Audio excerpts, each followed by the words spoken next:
Hello everyone and welcome back to our channel. आज हम इस सेशन में बात करने वाले हैं फार्माकोलॉजी से रिलेटेड 15 इंपॉर्टेंट एमसीक्यूज जो कि आपके कॉन्सेप्ट को भी क्लियर करेंगे, साथ ही साथ आपके एग्जाम पॉइंट ऑफ व्यू से बहुत ही ज़्यादा इंपॉर्टेंट है। चाहे आप अपने सेशनल एग्जाम्स दे रहे हो, ईयरली एग्जाम्स दे रहे हो या फिर एग्जिट एग्जाम की प्रिपरेशन कर रहे हो। चलिए स्टार्ट करते हैं आज के सेशन को फर्स्ट क्वेश्चन के साथ। A drug that decreases the activity of another drug is. बहुत इजी सा क्वेश्चन है। एक ऐसा ड्रग जो क्या कर रहा है, डिक्रीज कर रहा है एक्टिविटी किसी दूसरे ड्रग का, यानी एक ड्रग दूसरे ड्रग के लिए क्या बन रहा है, बाधा बन रहा है। क्लियर? तो वो क्या कहलाता है हमारा, एंटागोनिस्ट। देखो एंटा मीन्स थोड़ा सा उल्टा, ठीक है, और एगोनिस्ट मतलब क्या होता है, एक ड्रग जो आपके दूसरे ड्रग के एक्शन को फेवर करता है या सपोर्ट करता है। एंटागोनिस्ट का जस्ट उल्टा क्या करता है, वो उसके एक्शन को ब्लॉक करता है। क्लियर? और साथ ही साथ अपना कोई इफेक्ट भी नहीं छोड़ता, लेकिन उस ड्रग को इफेक्ट करने भी नहीं देता। फिर है एडवर्स रिएक्शन। एडवर्स रिएक्शन का मतलब होता है ऐसा रिएक्शन जो कि हम चाहते हैं कि ये जो दवाई है, फॉर एग्जांपल पैरासीटामोल, हम चाहते हैं कि वो हमारे पेन को कम करे, लेकिन कुछ रीजंस की वजह से या कुछ बॉडी कंडीशंस की वजह से पैरासीटामोल ने एडवर्स रिएक्शन दे दिया, यानी जस्ट उसका उल्टा रिएक्शन दे दिया। फॉर एग्जांपल लिवर सिरोसिस किया उसने, क्या होगा वो उसका जस्ट उल्टा। ठीक है, तो ये है आपका एडवर्स रिएक्शन।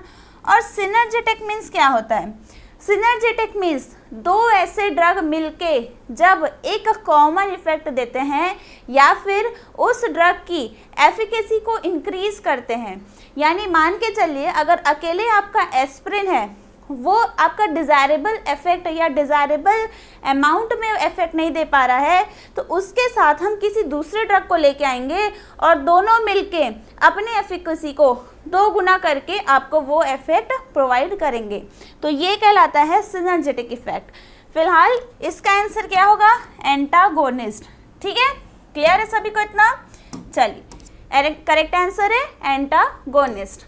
ये देखिए एगोनिस्ट मीन्स जो रिसेप्टर के साथ बाइंड करता है और सिमिलर रिस्पॉन्स देता है। ठीक है, आपके एक्शन को कोई भी चेंजेस नहीं करता। एंटागोनिस्ट क्या है, ये आपके रिसेप्टर के साथ बाइंड करके अपोजिट ऑफ एगोनिस्ट काम करता है, यानी वो उसके एक्शन को कंप्लीट नहीं होने देता, लेकिन अपना भी कोई एक्शन शो नहीं करेगा। ठीक है, ये क्या है आप सभी का, एंटागोनिस्ट। चलिए second question, anti dopaminergic drug used as anti emetic.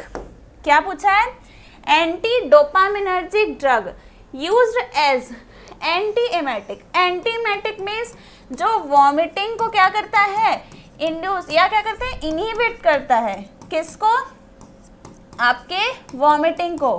ठीक है, एंटी डोपामिनर्जिक ड्रग कहाँ काम करेगा, आपके सीएनएस में।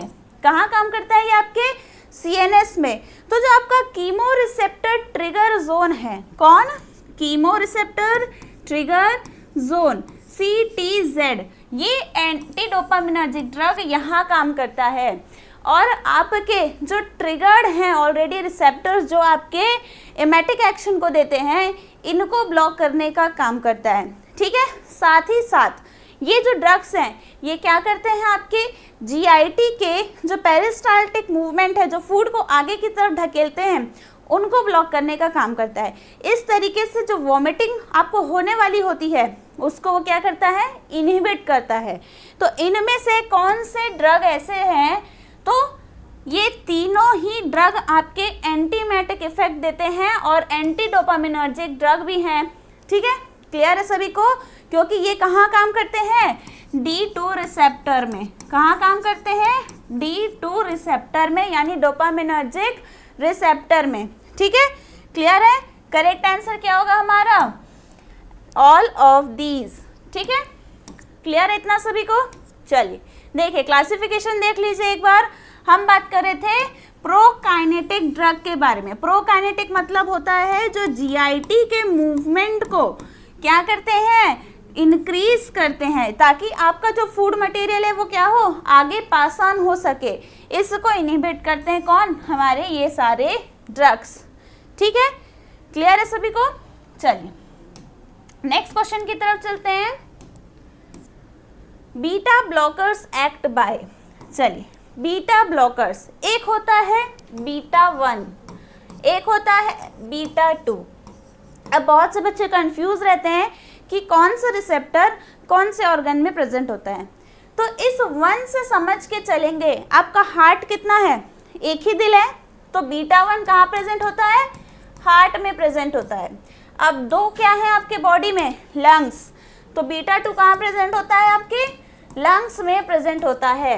ठीक है, तो बीटा ब्लॉकर्स, अब मान के चलो ऑप्शन में देखो, heart rate, pulse rate, cardiac.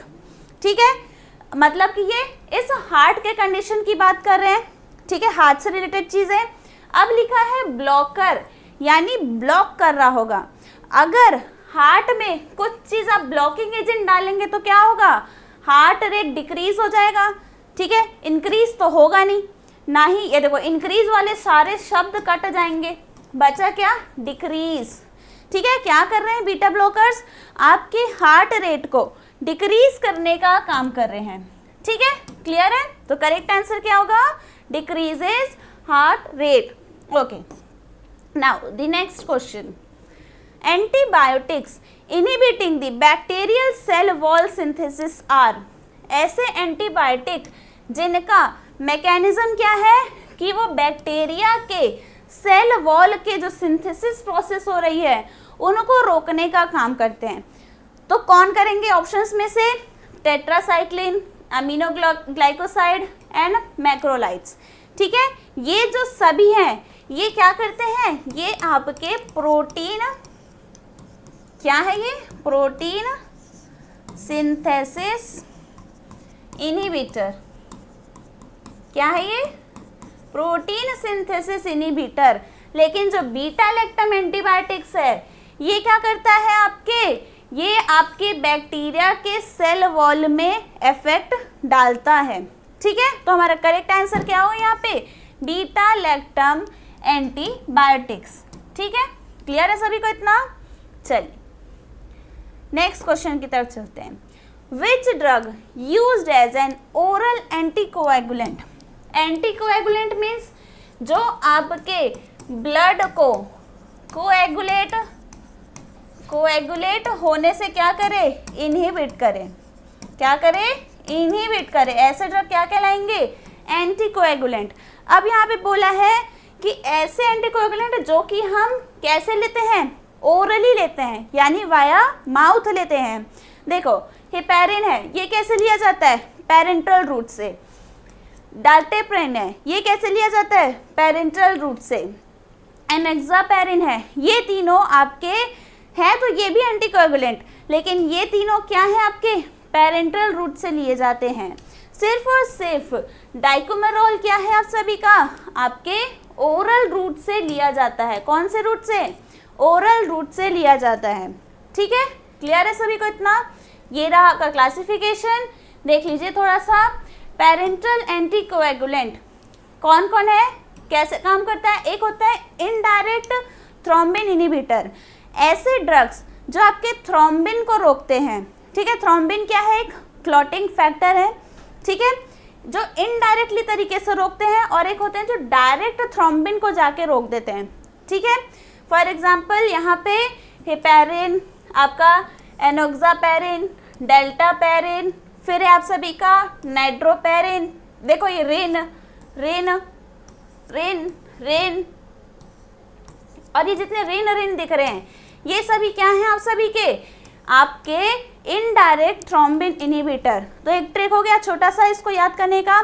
फिर है डायरेक्ट थ्रोम्बिन इनहिबिटर में सिर्फ 2 ड्रग हैं जो कि हैं आपके आर्गेट्रोबैन और आप सभी का बिवालिरुबिन। ठीक है, फिर आते हैं ओरली कौन कौन लिए जाते हैं, तो विटामिन के एंटेगोनिस्ट। जो विटामिन के क्या है आपका, मोस्ट इंपॉर्टेंट क्लॉटिंग फैक्टर है, जो कि आपके क्लॉटिंग में क्या करता है, हेल्प करता है। तो इसके सिंथेसिस को रोकने का काम। ठीक है, तो ओरल ड्रग में क्या क्या है, डाइकोमेरोल है आप सभी का, जिसको हम बिस हाइड्रोक्सी काउमेरिन के नाम से भी जानते हैं। वारफेरिन सोडियम है, एसिनोकाउमेरोल है, इथाइल डिस्काउमेसिक एसिटेट है, ये सभी आप सभी के विटामिन के एंटेगोनिस्ट हैं और ओरली लिए जाते हैं। फिर आते हैं डायरेक्ट फैक्टर 10 इनहिबिटर, इसमें आते हैं रिवालोबेन और आप सभी का एपिक्साबेन, ठीक है। फिर लास्ट में है थ्रोम्बिन इनहिबिटर, ओरली, देखो ये जो है आपका पेरेंट्रल लिया जा रहा है, ठीक है, ये आप सभी का ओरल लिया जा रहा है।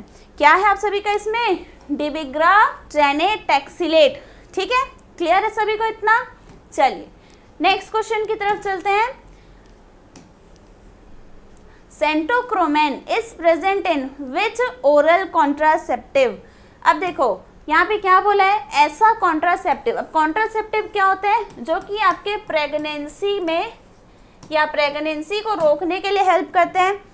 ओरल मीन्स जो ओरल रूट से लिया जा रहा है, तो जितने ये हैं ये सभी ओरल रूट से लिए जाते हैं। सहेली, माला डी, माला एन एंड गायने पिल, पिल से तो समझ आ ही रहा होगा कि ओरली लिया जाता है। अब सवाल ये उठता है कि ये जो कंपाउंड का नाम बोला गया है सेंट्रोक्रोमेन, ये किस में प्रेजेंट होता है, ये प्रेजेंट होता है आप सभी के सहेली में, ठीक है। किस में प्रेजेंट होगा ये कंपाउंड, आपके सहेली में प्रेजेंट होता है, ठीक है, क्लियर है इतना। चलिए ठीक है, और एक ऐसा है नॉन स्टेरॉइडल प्रिपरेशन है, क्लियर है। नेक्स्ट क्वेश्चन की तरफ चलते हैं।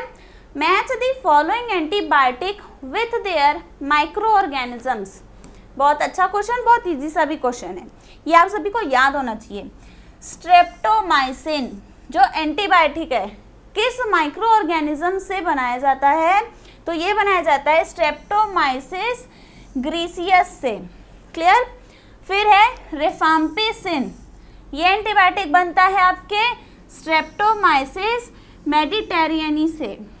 फिर है आप सभी का जेंटामाइसिन, ये बनता है माइक्रोमोनोस्पोरा परप्यूरा से। फिर है नियोमाइसिन, ये किससे ऑब्टेन होता है, स्ट्रेप्टोमाइसिस फ्रेडिए से, ठीक है। यानी फर्स्ट का, पी का फर्स्ट, क्यू का सेकेंड, आर का थर्ड और एस का फोर्थ, ठीक है, एकदम स्ट्रेट है, ठीक है। तो करेक्ट आंसर क्या होगा हमारा, ऑप्शन नंबर डी, क्लियर है, ठीक है, करेक्ट आंसर समझ आया, option number D. Next question, antidote for heparin. अब सबसे पहले एंटीडोट क्या है, किसी भी पॉइजनिंग के कंडीशन में हम क्या देते हैं किसी को, एंटीडोट, क्या देते हैं हम, एंटीडोट। जैसे किसी भी फॉरेन एंटीजन के लिए हम क्या बनता है हमारे बॉडी में, एंटीबॉडी, क्लियर। वैसे ही पॉइजनिंग के कंडीशन में क्या देते हैं हम, एंटीडोट, ठीक है। फॉर एग्जाम्पल ये जो सोडियम बाइकार्बोनेट, EDTA, प्रोटामीन और डेफिरोक्सामिन क्या है, ये सभी एक टाइप के एंटीडोट है। अब पूछा है हिपेरिन में कौन सा एंटीडोट, हिपेरिन के पॉइजनिंग में या हिपेरिन का जब ओवरडोज हो जाता है उस कंडीशन में हम कौन सा एंटीडोट यूज़ करते हैं, तो वो होता है प्रोटामीन। कौन होता है, प्रोटामीन। अब जैसे EDTA है, ये आपके लेड के पॉइजनिंग में यूज़ होता है, ठीक है। इसके लिए एक पूरा चार्ट है जो कि आपको देखना पड़ेगा, ये देखिए, एट्रोपिन, फाइटोस्टिकमिन उसका एंटीडोट, ठीक है। मॉर्फिन जो मेन है वो मैं आपको बता रही हूँ, मॉर्फिन के पॉइजनिंग में नैलेक्सोन देते हैं, ऑर्गेनोफॉस्फेट के पॉइजनिंग में एट्रोपिन देते हैं, ओपियोइड्स के ओवरडोज में नैलोक्सोन देते हैं, इंसुलिन के ओवरडोज में ग्लूकाकॉन देते हैं। फिर आप सभी का लिथियम के ओवरडोज में हीमोडायलिसिस करते हैं, ठीक है। और नेक्स्ट क्या है इंपॉर्टेंट हमारे पास, आयरन की जब ओवरडोज होती है तो डेस्फेरियोक्सामिन देते हैं, ठीक है।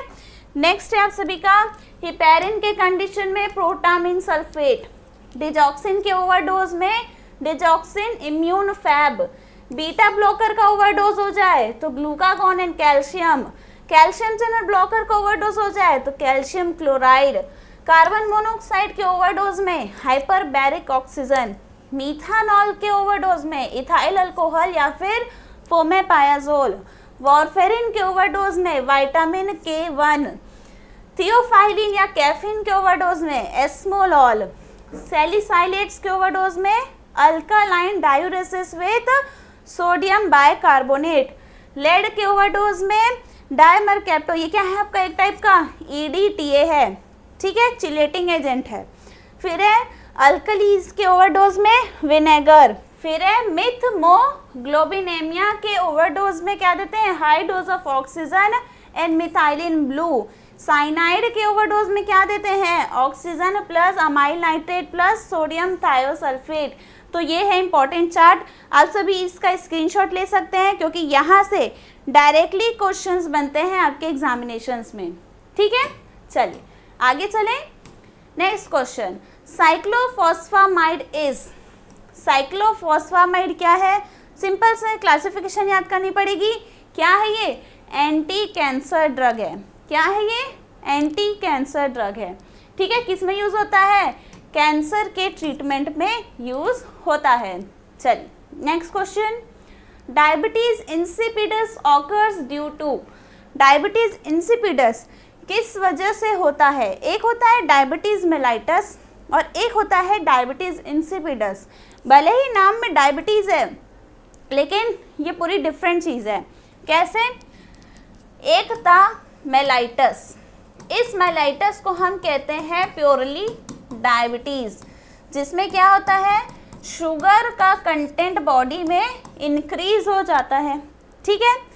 सेकंड है आप सभी का डायबिटीज इंसिपिडस, इसमें क्या होता है, आप सभी का यूरिन आउटपुट, इसका हम और कौन सा, ये किस केस में यूज होता है आपका डायबिटीज इंसिपिडस, आपका वैसोप्रेसिन हार्मोन की वजह से, ठीक है। अब क्या होगा, जो यूरिन का आउटपुट है वो ज़रूरत से ज़्यादा इंक्रीज हो जाता है, ठीक है। बॉडी में उस फ्लूइड को मेंटेन करने के लिए, शुगर लेवल को मेंटेन करने के लिए यूरिन आउटपुट में इतना भी ज़्यादा आउटपुट नहीं होना चाहिए कि पूरी बॉडी का वाटर लेवल ही कम हो जाए, तो शुगर को डाइल्यूट कौन करेगा, है ना। इसीलिए ये किसकी कमी की वजह से होता है, deficiency of anti diuretic hormone, जिसको हम क्या कहते हैं, वैसोप्रेसिन, ठीक है। क्लियर है सभी को इतना। चलिए नेक्स्ट क्वेश्चन की तरफ, पहले तो आंसर समझ में आया, deficiency of anti diuretic hormone, clear है सभी को। चलिए next question, which one of the following drugs has positive inotropic and negative chronotropic action.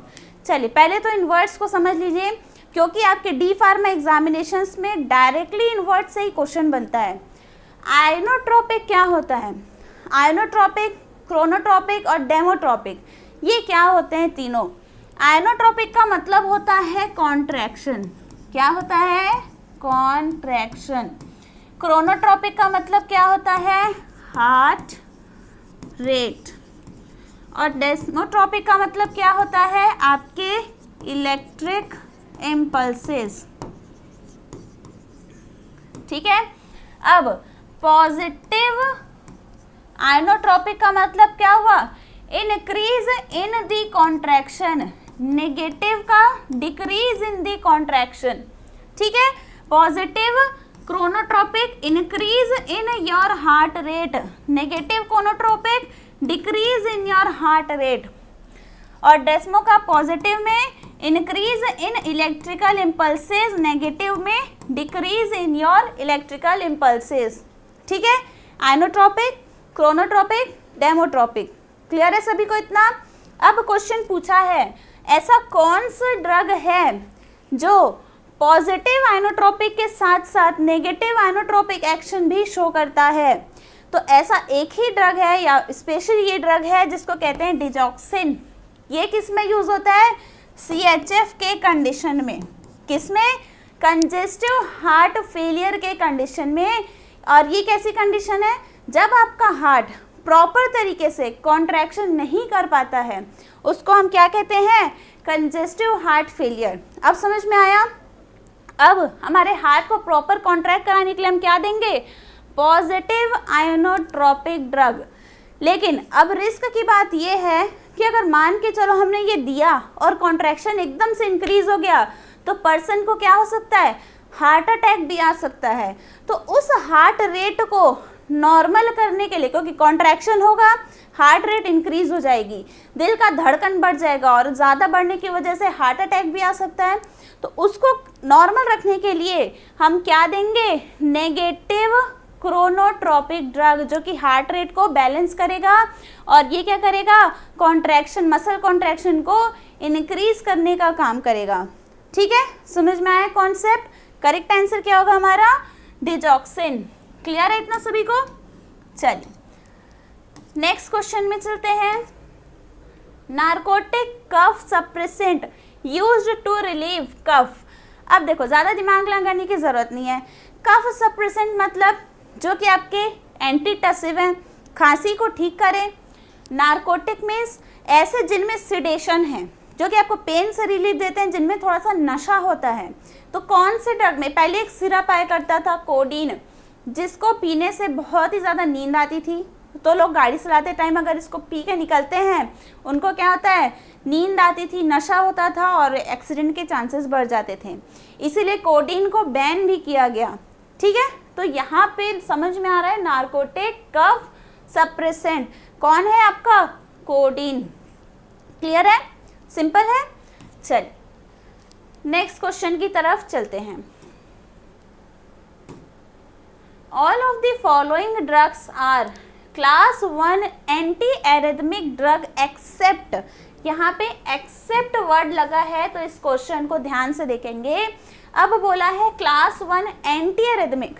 Anti arrhythmic means rhythm, ये क्या है, रिदम। तो रिदम का मतलब क्या होता है, कभी आपने वो इलेक्ट्रोकार्डियोग्राम देखा है, हार्ट की मशीन कैसी दिखती है, ऐसे ऐसे ऐसे ऐसे, फिर ऐसे कुछ दिखता है, ये क्या है, आपके हार्ट का रिदम है। अगर ये ज़रूरत से ज़्यादा बढ़ जाए या कम हो जाए, उस कंडीशन को हम क्या कहते हैं, एंटी एरिथमिया या एरिथमिया कहते हैं। उसको ठीक करने के लिए क्या देंगे हम, एंटी एरिथमिक ड्रग। ठीक है, क्लियर है। अब आ जाइए यहाँ पे कि क्लास 1 क्या है, क्लास 2 क्या है और क्लास 3 क्या है। सबसे पहले लास्ट में देखना, ऑल लगा हुआ है ऑप्शन में, एक्सेप्ट पूछा था कि कौन सा नहीं है। तो जो ऑल लग जाता है ना, इसका मतलब हो जाता है कि ये बीटा ब्लॉकर ड्रग है। तो बीटा ब्लॉकर है तो कहाँ पे काम करेगा, या तो लंग्स में या तो हार्ट में। ठीक है, लेकिन ये जो बाकी हैं ये कैसे हैं, आपके एंटी एरिथमिक ड्रग हैं। कैसे हैं, एंटी एरिथमिक ड्रग हैं। क्लास 1 होता है आप सभी का, 1 सेकेंड, क्लास 1 होता है आपका जो सोडियम को ब्लॉक करे। जैसे इसमें भी फर्स्ट में है क्विनिडीन, प्रोकेनामाइड, डेसोपारामाइड। सेकंड में है मैक्सिलेटिन, लीडोकेन, फिनाइटोइन। फिर है फ्लेसिनानाइड, मोरिसिजिन और प्रोफेनोन। ठीक है, अब आते हैं क्लास 2 जिनको हम बीटा ब्लॉकर कहते हैं। ओलॉल लगा दो, प्रोप्रानालॉल, एस्मोलॉल, सोटालॉल। ठीक है, फिर है क्लास 3 पोटेशियम ब्लॉकर। क्या है इसमें, एमिडारोन, सोटालॉल, बेरीथाइलम, डोफेटिलाइड और आइब्यूटिलाइड। ठीक है, क्लियर है। फिर है क्लास 4 जो कि आपके कैल्शियम को ब्लॉक करते हैं, तो वेरापामिल और डिल्टीएजम। ठीक है, क्लियर है। इसको याद रखना क्योंकि क्वेश्चंस यहाँ से डायरेक्टली बनते हैं। Next question, sulphonyl ureas decrease sugar level by, sulphonyl ureas. अच्छा, अब यहाँ पे एक कंडीशन समझो थोड़ा सा, यूरियाज है, डिक्रीज लिखा है, शुगर लेवल लिखा है, यानी कहीं ना कहीं आपके बॉडी में इतनी ज़्यादा शुगर है वो आपके यूरिन के थ्रू बाहर निकल रही है। ठीक है, क्यों, अब शुगर लेवल क्यों बढ़ेगा, कंडीशन एक ही है कि आपकी बॉडी उसको प्रॉपर यूटिलाइज नहीं कर पा रही है, और यूटिलाइज नहीं कर पा रही है उसका रीज़न क्या है, आपके बॉडी में इंसुलिन की कमी है। तो यहाँ पे जो सल्फोनिल यूरिया है ये शुगर लेवल डिक्रीज कर रहा है। कैसे, आपके इंसुलिन को रिलीज करा के, जो बॉडी में इंसुलिन रिलीज होंगे बीटा सेल से, वो आपके शुगर को यूटिलाइज कराने में हेल्प करेंगे। तो अब समझ में आया आंसर क्या होगा, क्या होगा, release of insulin from beta cell. जैसे जैसे इंसुलिन रिलीज होता जाएगा आपकी बॉडी शुगर लेवल को मेंटेन करेगी यूज करके। ठीक है, क्लियर हुआ, समझ में क्लियर आया, क्वेश्चन से समझ में आ गया। चलिए आगे चलते हैं नेक्स्ट क्वेश्चन की तरफ। करेक्ट आंसर समझ में आया? Release of insulin from beta cell. Okay, next and last question, which of the following is a plasma kinin. सबसे पहले तो ये समझिए कि इस प्लाज्मा काइनिन का काम क्या है। इस प्लाज्मा काइनिन का काम होता है कॉन्ट्रैक्शन कराना। किसमें? मसल्स में। अगर ये ना हो तो मसल्स में कॉन्ट्रैक्शन नहीं होगा। और प्लाज्मा काइनिन ड्रग का एग्जाम्पल है कैलिडिन। क्लियर है? समझ में आया कि प्लाज्मा काइनिन क्या है? मसल कॉन्ट्रैक्शन में हेल्प करता है, उसका एग्जाम्पल है कैलिडिन। क्लियर हुआ? तो ये थे आपके 15 इंपॉर्टेंट एमसीक्यूज जो कि फार्माकोलॉजी के सब्जेक्ट में एक इम्पॉर्टेंट रोल प्ले करते हैं। आई थिंक आपको कॉन्सेप्ट क्लियर हुआ होगा, क्वेश्चन को कैसे समझना है। कोलॉजी उतनी भी टफ नहीं है, ठीक है। बाकी मिलते रहेंगे हम शॉर्ट ट्रिक के साथ, ठीक है। वेट करिएगा वीडियोस को, तब तक के लिए चैनल को सब्सक्राइब करें अगर आप इस चैनल में नए हैं तो, और हमारे वीडियो को लाइक करें। Thank you everyone.